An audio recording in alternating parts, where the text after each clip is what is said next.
You might think the COVID nightmare is behind us, but in terms of financial cost, we'll be paying the price indefinitely. One toll comes in the form of the staggering amount of COVID relief fraud, 300 billion tax dollars stolen by con artists. Mackenzie Frost reports. More than 5 years into the first COVID lockdown, COVID fraud cases continue to rack up. This was an opportunity that was maybe too good to pass up for a lot of criminals.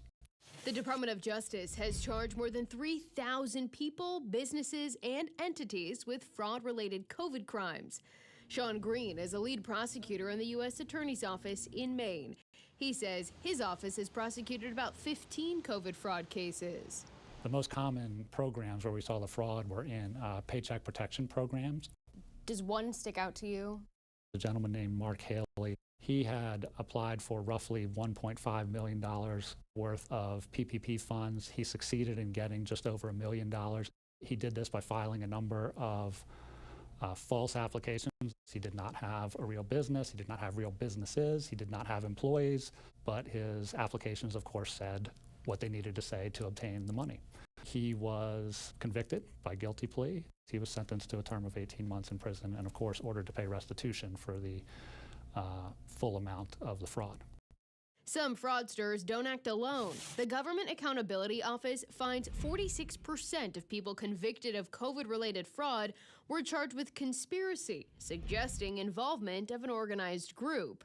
In Maine, Tyree Jones is an example. What Mr. Jones did is he went around New England, particularly Maine and New Hampshire, recruiting people he knew, saying essentially, hey, I can get you money from the government. All I need from you is your Social Security number, some of your personal identifiers. You give me your bank account information, the money will show up. The catch, of course, is this: when the money shows up, I need you to give me $10,000. Jones pleaded guilty, was sentenced to 24 months in prison, and ordered to pay nearly $360,000 in restitution. Some took it even further, masterminding the largest COVID fraud case in the country. We're following some breaking news right now. In the last hour, a jury has found the ringleaders of the largest pandemic aid scam in the country guilty on all charges. In Minnesota, 47 people face charges including conspiracy, wire fraud, money laundering, and bribery. The DOJ says the fraudsters got nearly $250 million taxpayer dollars meant to feed needy children and instead enriched themselves.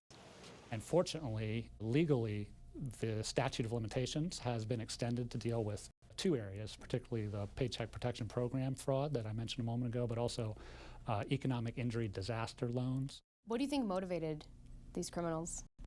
Opportunity and greed.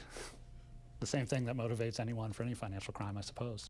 You had really a once in a generation, more than once in a generation disaster, a need for money to go out immediately. The application process was not particularly difficult. The applications were submitted online. They were submitted to third-party lenders who would underwrite and issue the loans, and they were fully backed and guaranteed by the SBA, the Small Business Association. And so the money went out rather quickly with limited scrutiny.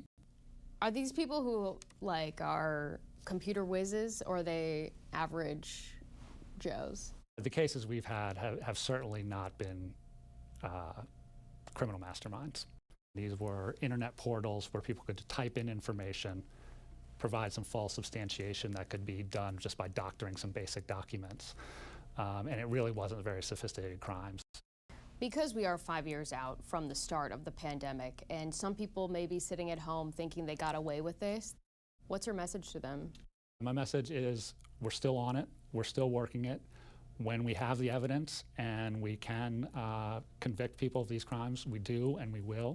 In all, investigators say fraudsters managed to get their hands on $300 billion in COVID assistance, and the public may never know the full scope of the scams. For Full Measure, Mackenzie Frost in Portland, Maine.